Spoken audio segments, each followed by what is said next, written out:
What's happening, man? It's your boy AD, man. I'm back over here. Catch me on the Bootleg Kev podcast right now. Hit the link.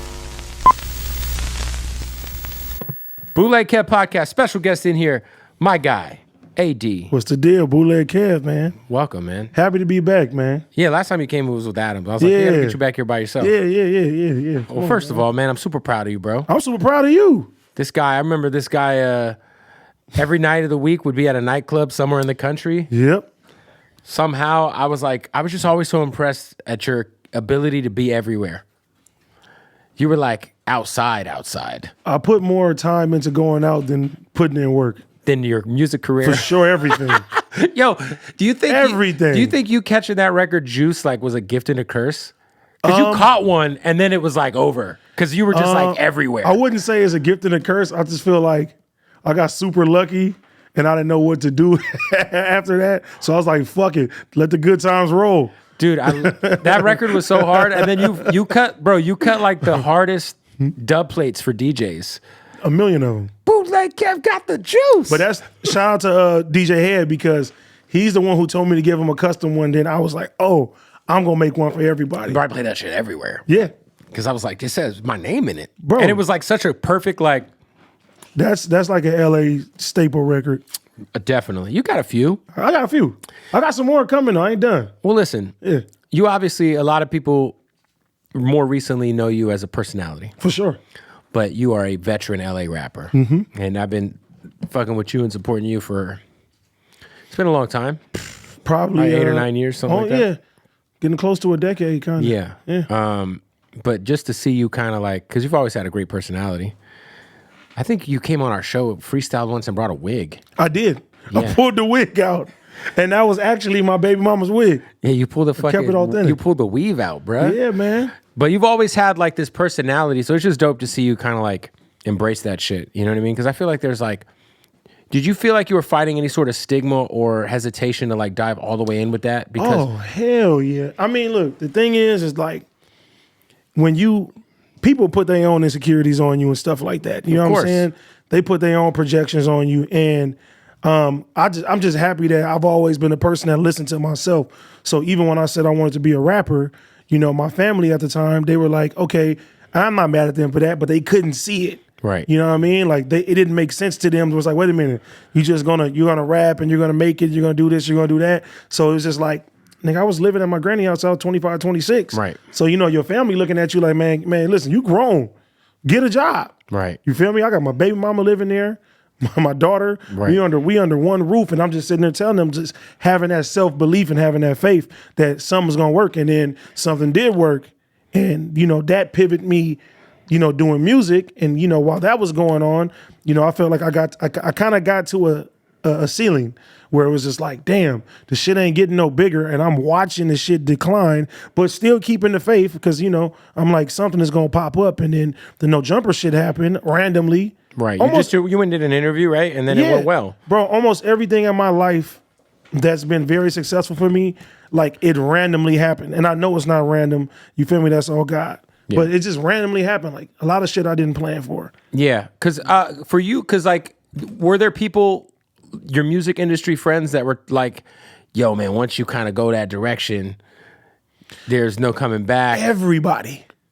Everybody told me it's a bad decision. You need to focus more on your music. You need to do this, you need to do this, you need to do that. And I'm just like, okay, and I'm gonna keep it real with you. When Adam first approached me, he was, you know, I was supposed to just do the Snapchat show. I wasn't even supposed to be full time. Right. I was just gonna do it. COVID happened. Once it happened, they was like, do you want to keep doing it? So I thought I was going to be able to stay under the radar doing the Snapchat show because I'm like, no one's fucking on Snapchat. I'm like, I don't know nobody in this industry that was actively on Snapchat at the time. Right. So I'm like, okay, I can skate under the rug with this, with the Snapchat shit. And then, you know, still do my music, don't nobody know. And then I just started from the Snapchat show. I just started seeing people just recognize me, and they would come up to me like, I like watching you on Snapchat, like younger kids and shit. And I'm like, what the fuck? Right. And these are all different race people. And I'm like, wait a minute, this is, you know, different. Yeah. And they just coming up to me. And then I started subbing on a No Jumper show, and just the amount of people that was just fucking with me, I was like, damn, like, this shit is dope. It's a little different. Yeah, and then, that turned into what it turned into. But, I mean, now everybody says, oh, you're a genius for what you did. I'm like, nigga, same niggas who told me, right, don't do that. That was a dumb decision. You know what I mean? And now I see everybody. Now everyone in their mom, bro, let me tell you something, bro. It's so funny because even now, like, I have people who are like, people who you wouldn't expect to want to start their own podcast. Trust me. And they call me and they're like, hey, man, look, I'm trying to do a podcast. I'm like, you're trying to do a podcast?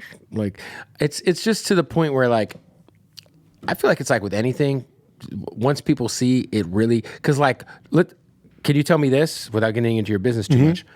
Have you made more money as a personality than as a rapper?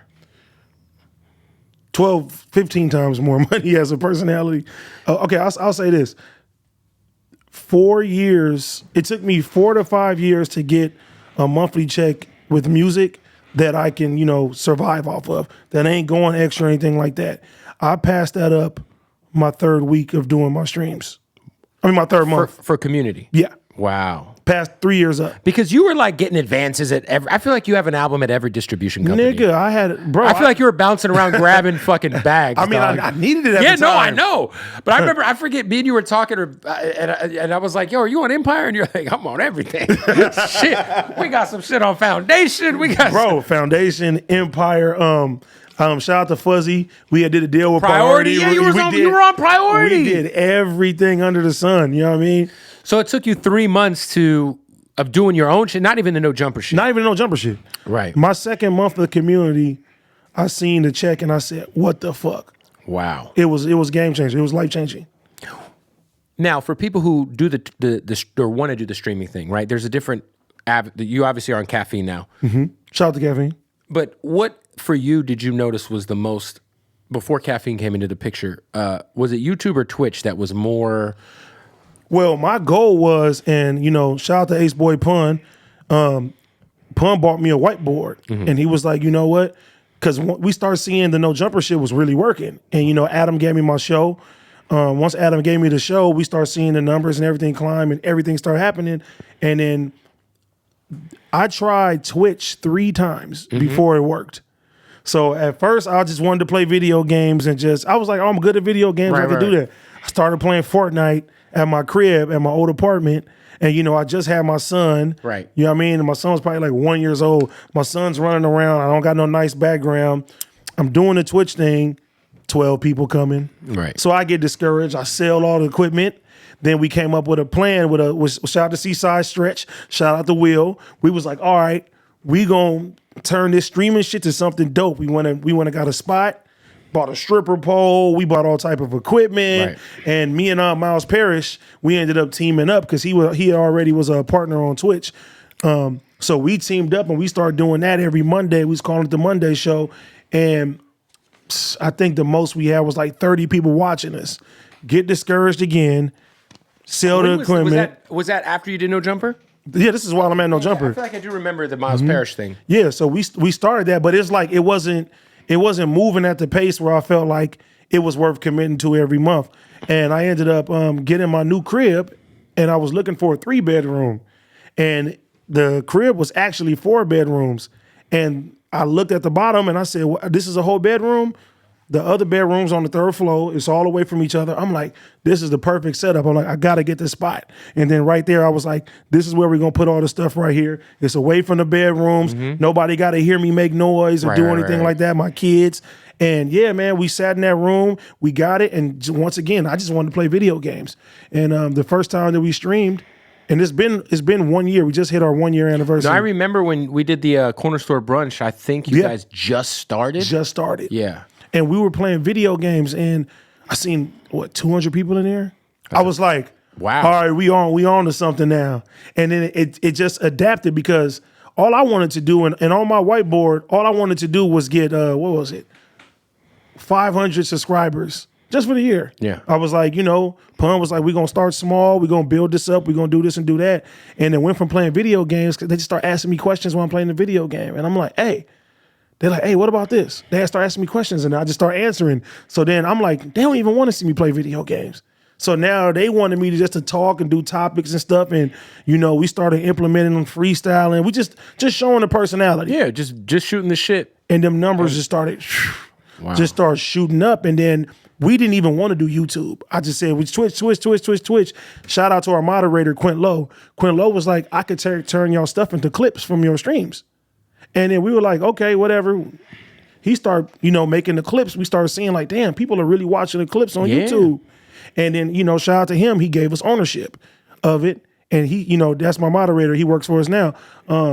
He gave us ownership of the page. Of the channel. Because he made the channel. He made the channel. Just on some like. Just like on some he was a fan of watching No Jumper. There's a lot of those. There's a lot of those like Joe Rogan and No Jumper channels too like that on YouTube. He gave us ownership of it. And then, bro, we started making some real chili. And then that second month, the first month I was like, okay, this is nice. The second month I was like, whoa. I was blown back. Right. I was like, I ain't never made this much money in 1 month ever in my life. So T Grizzly made 115 grand in 1 month. He showed me on his phone. What's your best month? Not getting into any numbers? No, get into some numbers. I want to say overall, and this is with everything combined content-wise, I would say close to like 50, 60. In a month? Yeah. Jesus. That's with everything combined. You feel me? Yeah. That's beautiful, man. Yeah. Hey, what up? It's Bootleg Kev here to stop the interview and tell you about Blue Chew. Yes. Do you have a dick? Does your husband have a dick? Maybe. Does your boyfriend got a dick? Does your wife have a dick? Who knows? It could be harder, I'll tell you that. Yeah, Blue Chew will get your dick real hard to kick off that new year. You know what I'm saying? If you want your dick harder than advanced trigonometry, senior year high school, then go to bluechew.com right now. Use the promo code BOOTLEG and get 1 month supply for free. That's right, free. All you got to do is pay $5 in shipping. They're going to deliver the Blue Chew right to your fucking door in discreet packaging. All right? Same active ingredient as Viagra and Cialis in a chewable form, very discreet packaging, mailed to your house. You don't have to go to a doctor's appointment in person with anybody. You don't have to worry about embarrassing conversations with strangers about your fucking dick, bro. Nobody wants to talk about their dick with a stranger. I take that back. Lots of people like to talk about their dicks with strangers. If you're not that kind of guy or girl or them, all you got to do is go to Blue Chew right now and use the promo code BOOTLEG, and you're going to get it sent straight to your door. That's right. They also got the new mint chewable. That's the same active ingredients as Levitra. So there's a lot of options to get your dick right in the new year. It's 2023. Yeah? Your dick shouldn't be flaccid after a nice, long, stressful night. No, your dick should be ready. You don't want to be a victim of too much stress, too much anxiety, and then you look down and you can't stay hard. Can you imagine how fucking embarrassing that is? You get yourself a nice, lovely fucking young lady. You bring her to the place. You're nervous. Maybe she's a little out of your fucking league. And you start thinking too much. And that dick's not going to perform. It's not. It's not going to perform how you'd like it to. But you know how it will perform? If you're on that fucking Blue Chew, you're going to put in a fucking Luka Doncic 61-point fucking performance on that pussy, all right? So go to bluechew.com right now. Use that promo code BOOTLEG. Let's get back to the interview. Because I always wonder, because I think I told you, because I feel like you and T-Rail are... Shout out to back on Fig Muni, my brother. I feel like you guys are very much, when I look at like drink champs on the East Coast, I feel like you guys can be that over here. For sure. Because I feel like you guys are very... you guys each have your own connections, not only to obviously the rap game, but also just to the street side. And I feel like you guys are both very reasonable guys, as to where most people who come from like a Crip background or a Hoover background, there's not a lot of reason. Like I feel like you guys, have you guys ever like the thought process of like, what if the No Jumper thing goes away tomorrow? Are you guys like, has that ever been like a... Oh, we a team. Shout out to Smack too. We pushing this whole Fig Muni line, you feel me? That's going to go, beyond just what we do and other stuff too. And one thing I like about T-Rail is he's just like, he's a parallel of me. Yeah. Meaning like people known him as being the best friends of certain popping artists. You know what I'm saying? And people kind of know you as the guy with OT and exactly. Trey You feel me? Songz and Trey Songz and Joe Moses and Wiz Khalifa and hanging around with Tory Lanez a lot back in the day. Yeah, you know, before he was shooting feats. Yeah. Yeah. I mean, neither here or there. You feel me? But no, I've always been a number 2 guy. For sure. And I've embraced that because I'm one of the people where if I see my homeboy is sitting there doing dope shit, if I can assist him in any type of way, I'm cool. I can play the background because once again, it goes back to having that faith and knowing I always knew you're going to be in position. You're going to be number 1. It doesn't matter when it's going to happen, right? But you're going to be number 1. So, I see my brothers, they need some assistance. I'm going to help them out. I'm going to be hype man. I'm gonna do the social media shit. At one point in time, I was posting all Joe Moses shit. You feel me? I was hype man for him. When he didn't have a whip, you feel me? Me and him thugging it out. My baby mama car. We driving around everywhere. Right. Same as OT. We taking the whip. We going places. And that's the type of person I am. So I feel like T-Rail too. He's always been a number 2 guy, and we know what it's like when you not really around them certain artists no more, how motherfuckers change on you. How they start looking how at they you look at you. It's like, nah, nigga, if you're not around your homeboy, we don't want nothing to do with you. You know what I'm saying? You felt that? Yeah, I felt that before. I just feel like everyone loves you. Yeah, but the DJs, but it was certain individuals were like, nah, they wasn't really fucking with me. It was cool, it wasn't no beef. Right. But like to where how I used to see people and they would show me super, super love, it wasn't like that.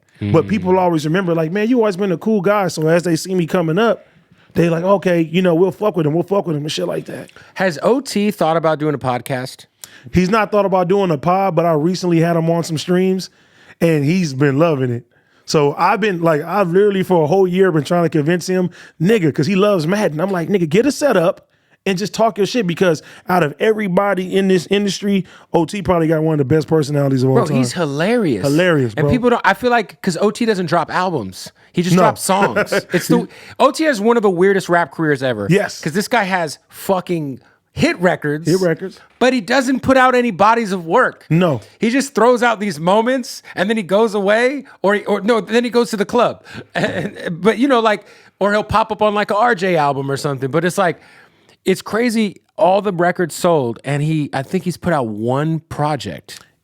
He's yet to surprise me when it comes down to that shit. Like back then, like I swear to God, I remember when he first got his deal, and he had got a large advance. Yeah. And we were going to the club. Which time? The first time. When it was... not with G-Unit. No, not with G-Unit. When he first signed with Busta. Look at the conglomerate thing. Yeah. Yes. So, Coco. Man, listen, he had got this advance, and we were going to the club, and I'm watching. I'm like, bro, you spending too much money. And he's telling me, man, you coming or what? I'm like, I'm coming, bro. But I'm a homeboy. I'm going to tell you, gotta bro. recoup.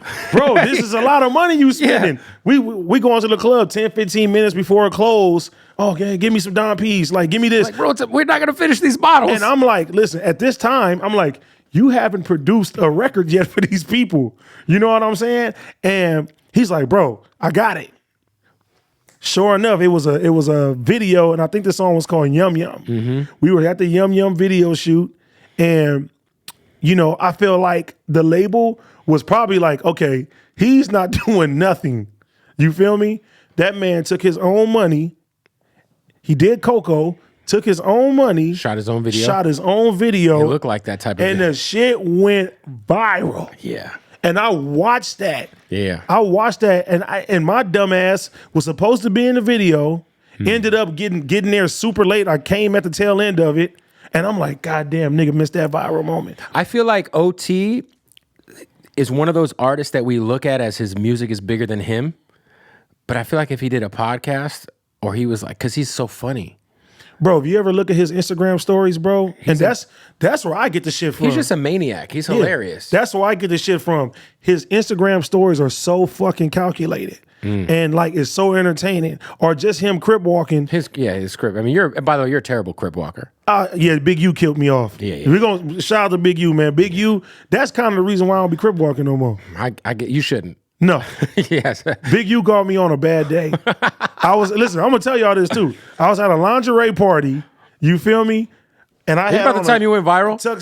Yes. Yes, okay, I I had the tuxedo on. I had the hard bottoms on. Yeah, I was drunk as fuck. Yeah. And I start trying to walk slurring, and Big U recorded it and then put it on the internet. And yeah, my sea walking days is over. Yeah.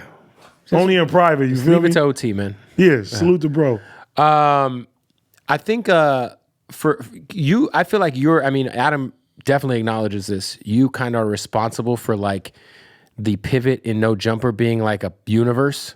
You were like the first guy to come in and be like, I guess maybe change up the business model a bit in terms of like, now you can do interviews. Yeah. You know what I mean? Like, and then just, I feel like bringing in different personalities because it's now No Jumper. I watched the interview you guys did with Rory and Maul, and you guys were just a lot of game, man. Because our shit is guest based, but I got my radio show, I got so much shit going on. But it is very true what y'all were saying that like now you guys don't have to do interviews anymore. All of the content is really just about y'all. Like, bro, I dived into this fucking Poetic Flacco fucking rabbit hole yesterday on your guys' clip channel.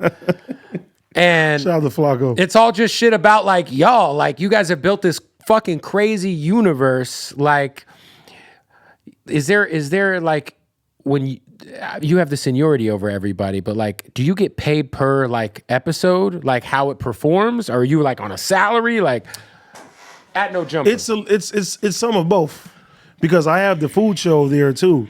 Which is fire. When you guys went to the Howlin' Rays, that shit was funny. Oh, bro. I've watched almost all of them. Yeah, that's I mean, S-Dot was on the phone in that fucking episode. that's not the one that set up everything. He did. You know what I'm saying? Armenian owned S-Dot? Howlin' Rays? It's not Armenian.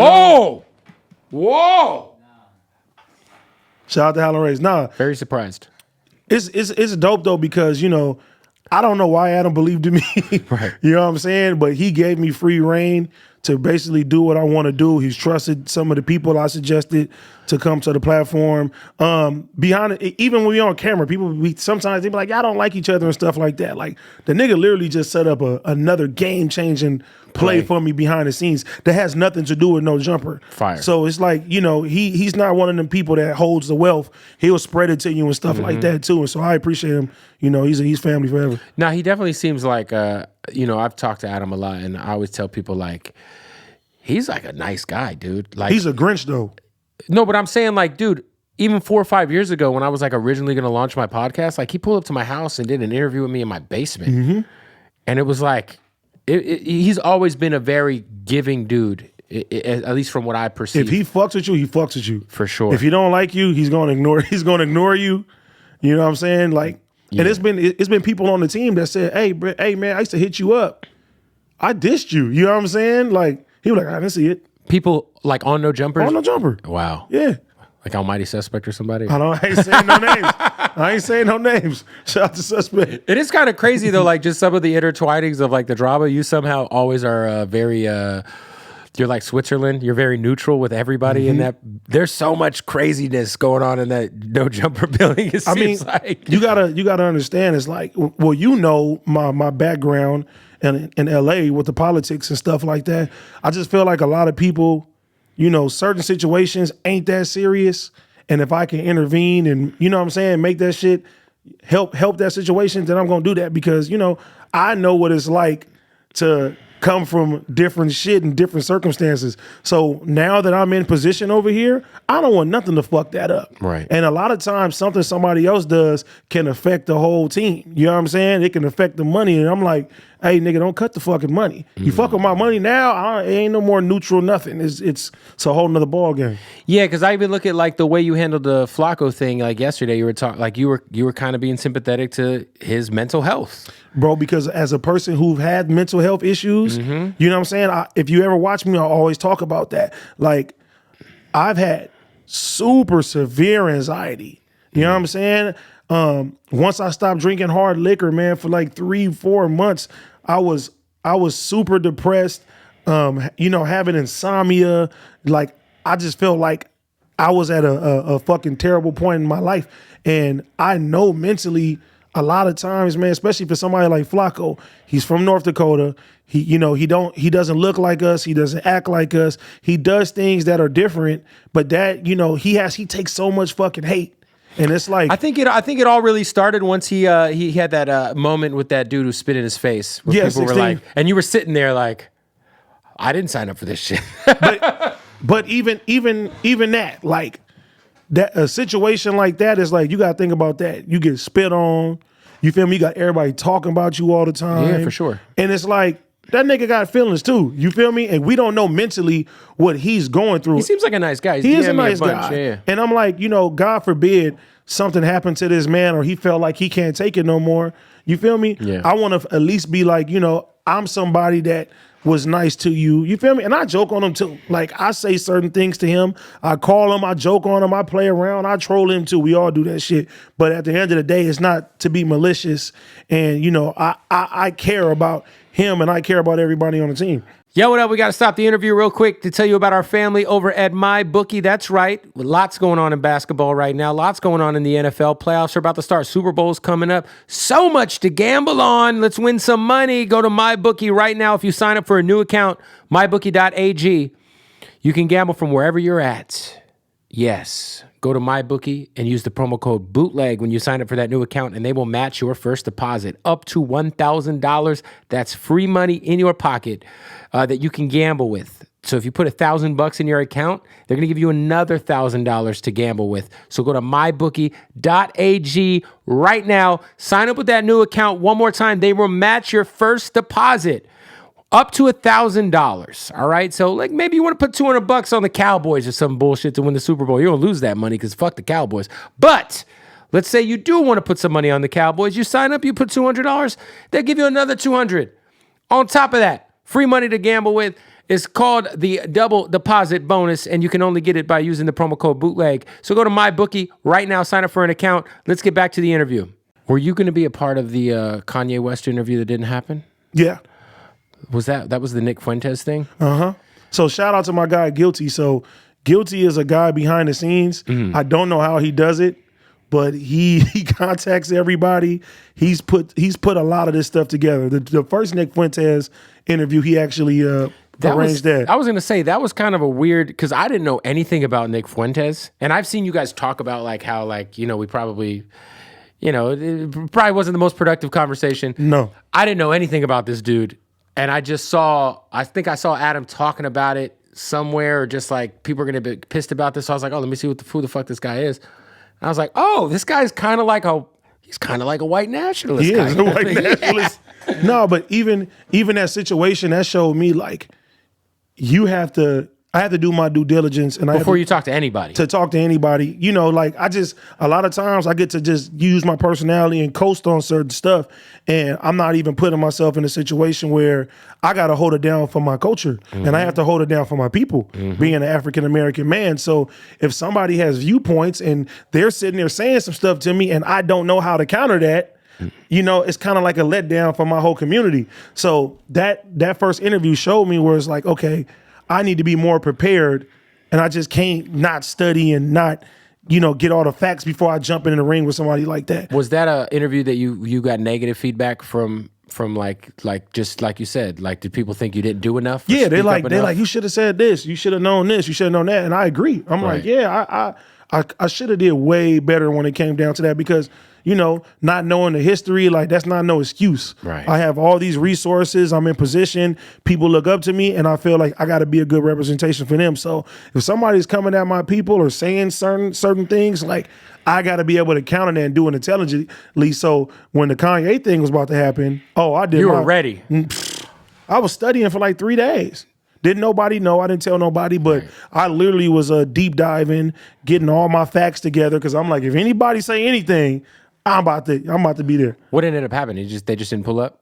I think Kanye just canceled on everybody. Yeah. Yeah. So it's crazy. But that would have been legendary. It would have been legendary. Do you feel like, because I feel like with your relationships in hip hop, you have yet to, in my opinion, really like lean on them too much for guests. Because I know the people who you're super tight with, and like out of those guys, like I know you've had Wiz on, you had OT on. But like you got other guys that like a lot. You probably could have pulled Tory on if you really wanted to before all the a lot. Trey, we could go on and on and on. But like Is that something that you try to kind of keep separate to where you're like, look, these are my friendships, and if it happens, it's going to be organic. I'm not going to like hawk somebody to try to come on the show. I've never, even with Wiz hit me up, was like, hey, you still doing podcasts? I want to come on there. Yeah. OT, like, I want to come on there. It's like, I don't want to like put that in the air. You feel me? It's like, if you see it, if you see what's going on and you want to come on, I'd rather you do that versus me like, hey, bro, do this favor for me, because let's keep it real. That's what all these niggas do anyway. All they do is get those calls. Bro, can you do this for me? Can you do this for me? Can you do this for me? Can you do this for me? It's like, nah, I don't want to be one of the people. It's like, nigga, I want to, when we friends, we going to hang out. We going to turn up. We going to do that. Keep it separate. That's our relationship. We keep that shit separate. That's a beautiful thing. Yeah. Man. What's for you, like, what was the one time you've done an interview so far where you feel like you kind of hit your,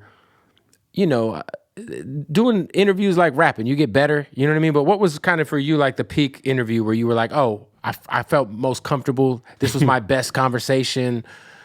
You want to know what's crazy? Shout out to my guy 19 Keys. You feel me? I think that was like one of the ones where I was like, oh, this is dope. But one thing that people don't know, you usually don't see me interviewing nobody. That's true. You know what I mean? I usually co-host on a lot of the interviews with Adam, or I'll do them with T-Rail. Or they're a guest on your guys' show. Or there's a guest on the show. So, and the reason being, I have so many relationships, smaller scale to higher scale, I already know what that shit's gonna be. Well, everybody. One of my favorites was the Mozzie combo. Yeah, it was like a. But it's natural. It was though. Natural. It wasn't like an interview. It was like he was just a part of your guys' I podcast. just want you to come. You want to come sit down with AD? I want you to come kick it. Be yourself. I'm not gonna ask you incriminating shit. I ain't gonna ask you weird shit. I want you to come have a good time. You feel me? Smoke, drink, do what the fuck you do, loosen up, and show people a good side of you. Because I know Mozzie has a stigma on him. People, he's crazy. He came on our show and just joking around, and people like, damn, I ain't never seen Mozzie like that. So if I could put that in the air, then that's what it is. Do you find yourself, if you're friends with people and you know that they have pretty big issues with other people, because I like the no jumper thing is like, I mean, when Crip Mac was coming up there a lot with T-Rail being in the building, it was just like, I was like, yo, that shit's crazy. Like, this guy's got whatever he's got tattooed on his fucking forehead, and T-Rail's a main host there. Like, it was crazy.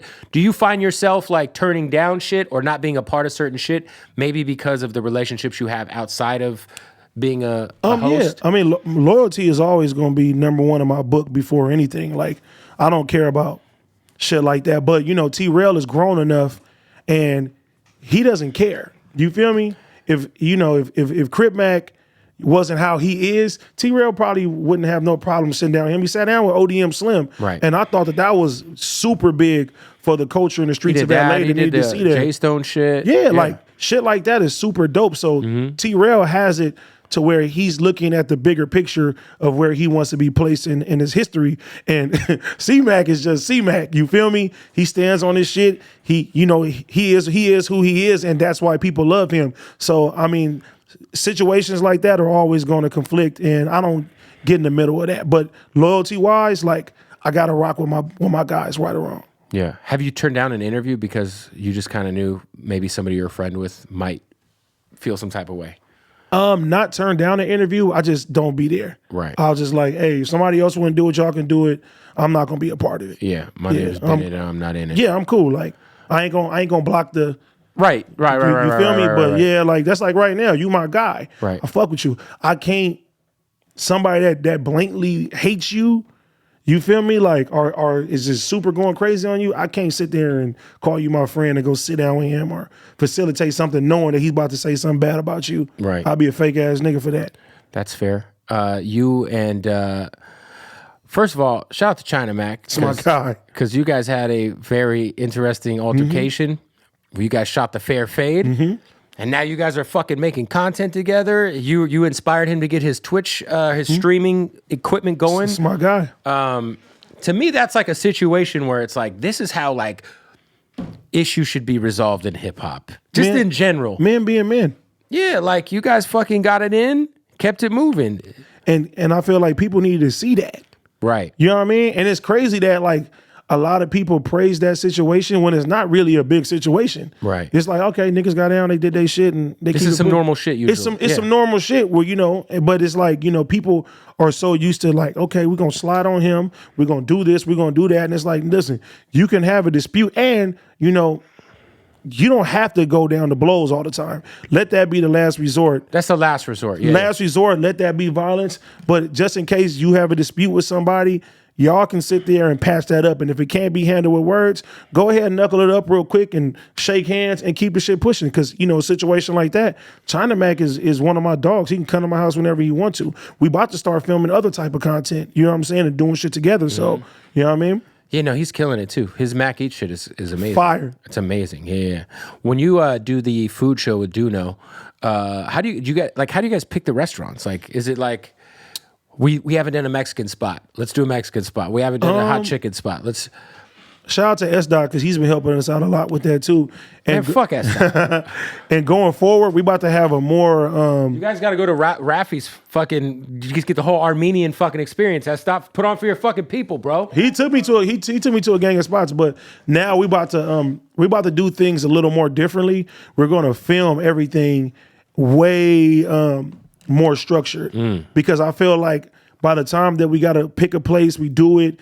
It takes too much time to produce, and I feel like if it was more frequent, then more people will be watching it, which is doing amazing. Don't get me wrong. sure. But now we're going to break it down into like seasons and then take a whole week to film all the content and spread that out and break it down. Yeah, because you guys drop what? Is it once a month maybe? It's not even that sometimes. Yeah. It's not very consistent. Nah, but sure. you know, we have the spots. It's just, you know, the editing team, man, is so much content that they have to edit and they do on top of our shit. But every time we drop, the views have been amazing. Hey, we got to stop the interview real quick to tell you about our family at Hardin. That's right, Hardin Las Vegas, the craziest dispensary in the world, the #1 dispensary in the United States, let alone in Las Vegas, all right? Maybe you're hitting Vegas with your friends, your girlfriends, whatever. Maybe it's a bachelor party. Whatever's going on, you're going to go watch the Raiders suck cock. Whatever it is, make sure you pull up to Hardin Las Vegas. Tell them I sent you. They got the craziest selection of premium cannabis I've ever seen in my fucking life. The pre-rolls, the cartridges, the edibles, the flower, all top notch, all the best. The bud tenders are so friendly. It smells great. It smells so good inside of Hardin that they have their own Hardin signature scent candle. See, I sniffed that and I just think of Las Vegas and picking up some amazing weed. All right, so go follow them right now, Hardin_Las Vegas. Shoot them a follow. Get all the details you need. We can get you some of this fly-ass Hardin merch at HardinLasVegas.com. Shout out to our family in Vegas. I'm excited, too, because coming up, we're going to be doing our very first podcast from Hardin in Vegas with Young Gravy. Oh, yeah, it's going down. All right, let's get back to the interview. That's amazing. How's doing live podcasting? Live podcasting is fire. Yeah. I'm surprised you ain't did that shit yet. Yeah, me and Freddie talked about doing one. Bro, it's amazing. Yeah. Especially like you get to meet your core audience. Right. And you know, they can scream out what the fuck you want. Like, especially like doing streaming. Right. It gets you kind of equipped for that. Because you're used to reading the chat and people saying shit, but it's the same thing. People in the crowd, they have questions, they say shit, and then you go to the meet and greet, and people show you, you know what I'm saying, show you so much love and shit like that. Shit's dope. What are you doing on the rap side? You've been putting out some Lucy's, you've been throwing some singles out there here and there. I got some big shit going. Once again, I had some balances that had to clear. Mm-hmm. They clear now. But no, me and I'll just say it, me and Don Cannon got a whole project. It's almost done. He's producing? Whole thing. Oh, wow. Shout out to Don Cannon, man. Shows Krishan. You feel me? Shout out to Krishan. You know what I'm saying? With Maker Sound and all that. Okay, Hitmaker. Okay. Bro, I got a lot. I didn't know if you just told me you were going to drop a collab EP with Krishan Rock or not. No. I'm going to say, fuck. Nah, but you know, just. You and Don. Well, I heard some records.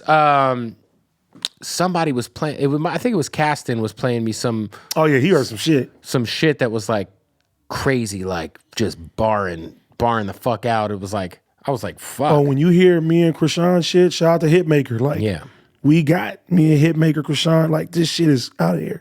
Do you feel like you're doing like music now because you want to, not because you have to? And does the music get better there? Nah, I just feel like now I don't have to force shit out. I can put out quality Take time. versus quantity because, you know, I don't have to live off of music no more. Right. But that wasn't the goal, was to be just successful. You know what I'm saying? something. Yeah, it's something. Just be successful. So it's like now, and then too, like, I hate people putting that stigma on that you can only be great at one thing. Of course. Or you can only be, you know, the face of this and doing that. And it's like, I look up to Ice Cube. I look up to Donald Glover, where I'm like, man, listen, like Donald Glover, you see him do stand up, you see him, you know, produce Acting in Atlanta. sitcoms, You then do do Atlanta. Atlanta, Yeah, you could drop music, you could do that, and there's no ceiling for him. Ice Cube, you feel me? And you were in Dave too. Yeah, I was in Dave. Yeah. I'm actually too, man. If this comes out in time, I'm in the new House Party movie too. Oh, I heard a lot of people. Shout out to Calmatic. I heard a lot of people are in that movie. I'm in the movie and I got a song in the movie. I heard a lot of people are in that movie. Yeah. So are you going to try to dive into that side? Hell yeah, Kev. I'm doing everything. Yeah. I think you should write a sitcom or something. I'm doing it. Oh, bro, I would love to do a sitcom. But yeah, bro, I just feel like the sky's the limit. Like, it's nothing I can't do. And even right now, people they're like, bro, you killing that podcast, you killing it at streaming. Like, they may think this is my ceiling. This is not my ceiling. Right. You feel me? I'm taking this shit even crazier. If just being a fan of the culture and having the friends you have, who's somebody who hasn't thought about doing a podcast who you think would just fucking destroy it if they ever got in front of a mic and did this shit? That's a good one. Artist wise or just in general? Artist. I would have to say, honestly, I think Gibbs would be fucking funny as fuck for a podcast. Well, you know, we've Gangsta talked. Gibbs. Me and Gangsta Gibbs have talked about it over and over and over. Oh, so he thinking about it. We've had our We're me and him were supposed to do something like 2 years ago. I think he has the personality because the way he talks in general and how he tweets and says certain things, I think he'd be good. He's got to do it sober. Freddie drunk on camera. 3 episodes in, he's canceled. Hey, yes. Yes. But I think like that'd be entertaining. I'll watch that. No, Freddie Gibbs would be amazing. Yeah, there's a few guys, but Fred to me is the one for sure because he'd be doing stand up and shit and all that. How do you feeling about just LA hip hop right now, man? Because you were part of an era that was like, I think of you, I think of RJ, I think of just that whole class that was. You guys are kind of like veterans now, which is kind of crazy. But you know, I feel like LA right now is in a place where a lot more people are working together than I feel like it used to be, even though there's still separation in politics and all that. Man, we got to. But, you know, I feel like a lot of these younger kids are kind of like embracing each other a little bit more than I've, you know, seen in previous, I guess, classes. But how are you feeling about where it's at? I think that, you know, and I love all the new guys that are out. You feel me? Shout out to Bino. Shout out to Blast. Shout out to Blue Bug. Shout out to Kalen for real. Rucci. Who am I missing? Give me some names. One Take J. One Take. AZ Chai. Yellow Hill's dope. Oh yeah. Hey, Yellow Hill's doing this thing. It's only a matter of time for Yellow Hill. Yellow Hill's dope. It's only a matter of time for Yellow Hill. Who am I missing? A lot. Even Ralphie, man. Ralphie be killing Ralphie's it. dope. I love Ralphie music. You know what I'm saying? Baby Stone, Gorillas. You know what? Perico's still holding it down too. You got to give Perico's his credit. Killing it. He's killing it. You got to give him his credit. It's a lot of dope guys out here. And shout out to the niggas in the IE too. Hey, that's somebody who could do a podcast. G Perico. Perico's funny as hell. He's so funny. Hell yeah. No, but I feel like now, you know, how music translates now in the city is way more harder. Because I was a hot new hip hop baby. You feel me? Like, I got discovered on hot new hip hop. Right. And I had my, you know, when I felt like I needed to drop albums, they were right there, front page, that piff, right there, hot new hip hop. And the discovery for new artists now is just so fucking hard. It's like everybody chasing TikTok, but I ain't really organic like that. You know what I'm saying? Chasing that. Yeah, you might catch a moment, but you ain't got no fans. Yeah. You can't sell no concert tickets. And I mean, now the club scene is so fucking dry. It's whack. And that's how we got our records out there. Yeah, for sure. sure. You feel me? Them supper clubs, them playhouses. Yep. You'd be able to go to LA Club and hear some shit and be like, oh, what's this? Yeah. And everybody knows it? Everybody knows it. And then you go back home and you learning that shit. And that's how, like, you know, the bookings and stuff like that, that's what kept us afloat. And yeah, the club shit out here, I mean, and listen, I'm to the point in my life where I don't go out unless I'm getting paid or unless it's like an event that it really makes sense for me to go. So I'm kind of like, I just remember like, I feel like since the pandemic, the club scene has yet to fully really rebound the way it was for like local LA hip hop music. I'd have been fucked right now. I don't know. Like I hear that there's some spots. so. Like I know that the LA Function is cool. Shout out to LA Function, Supreme Team, Is it Dragonfly? Dragonfly too. Yeah, But I mean, like as far as the impact, it's not there. like people used to be like, I want to go to LA to go to Supper Club, Or I want to go to LA to go to Playhouse. Playhouse. Yeah. And right now on some fly type shit, I mean, you know, shout out to my guy Scott. I mean my guy Sean. My bad, I said Scott. Wednesday's highlight room. You feel me? Yeah. Oh, you talking about Sean Dickerson? Sean Dickerson, my guy Sean Dickerson. I said Scott, my bad. What's that? Sadiq, right? Sadiq be booming. Yeah, but that's not. But that's more industry. But that's not. Nobody fly can. type Not a shit. lot of people can get into that. No.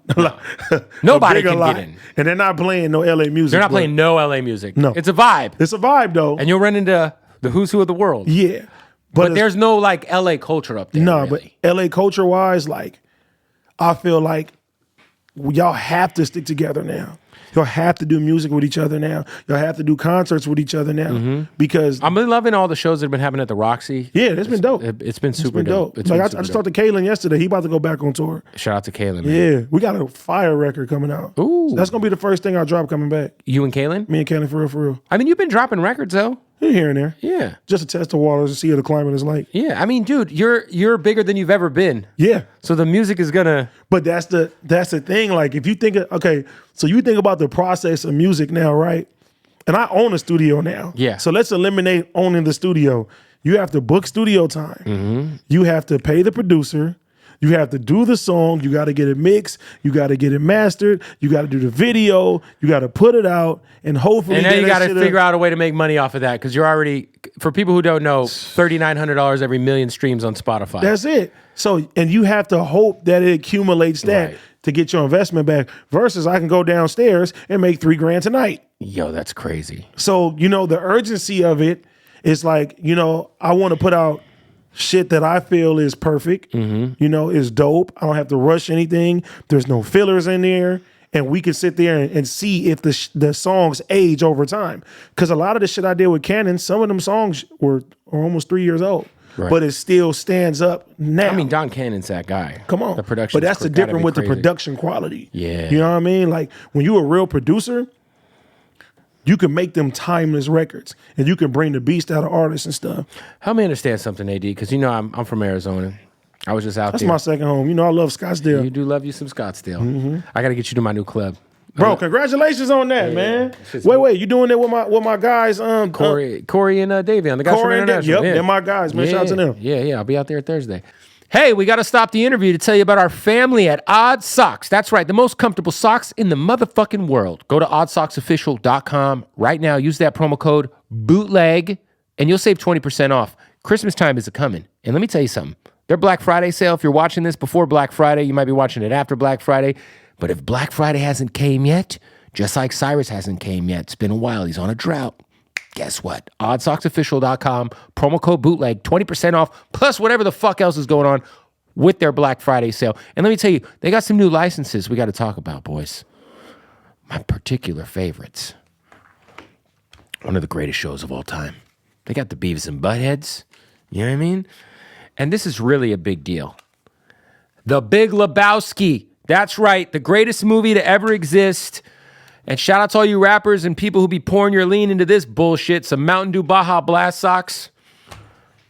Casino. Great fucking movie. You know what I mean? These are pretty fly. Bubblicious. Yeah, that's right. A little Bubblicious. And this is the big one. Big deal here. We got Coca-Cola socks, baby. That's right. Coke's on board. Coke is on board. You know what I mean? We get to put the Coke hat on. Well, this hat doesn't work for me, does it? Doesn't work for me. Anyway, you could get you this hat, though. Hey, Cyrus, take a Coke hat. There you go. Go to oddsocksofficial.com. Use the promo code BOOTLEG right now. Save 20% off. And go purge their website for Black Friday. Get gifts for your family. Your fucking Family will love you if you buy them the most comfortable socks in the world. It's that simple. Or you could buy them some fucking bullshit socks. You could go buy them some garbage ass fucking Ethica or some bullshit ass fucking Nike socks. Fuck them. Get odd socks. Let's get back to the interview. You know, I was eating at a Filiberto's at about 4:30 in the morning last weekend, and I thought to myself, for LA being LA, why is there no fucking real fucking all-night food popping? Isn't that shit crazy? Like, I can't go get a burrito at 4:45 in the morning in LA. The taco trucks are all closed. The Valley, you can.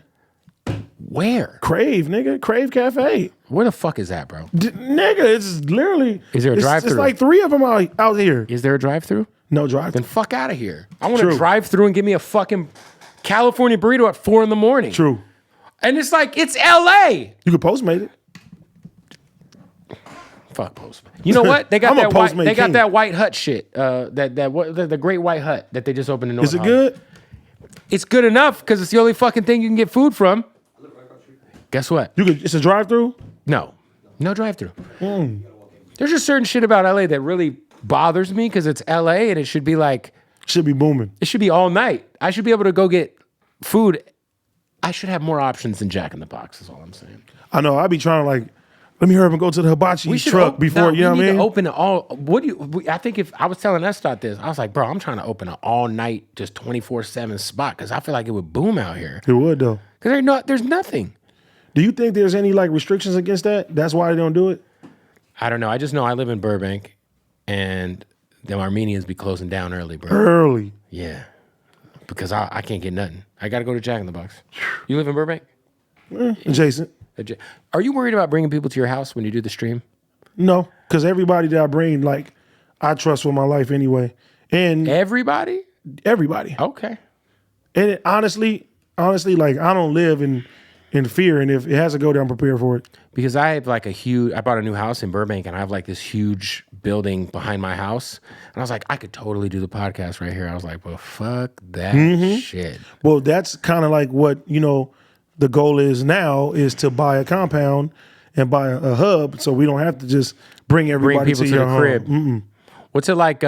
You and Pun have been rocking for so long, and it's dope to see Pun kind of become a personality too, because he's just been And that was on accident too. exactly. I mean, he's just been behind the scenes for so long. I met Pun, I think, originally when he was working with Problem way back in the day. Probably when G Malone. That's when I met him. G Malone, Problem. Yeah, shout out to Pun, but he's managing you as well, right? And he's been he was managing you.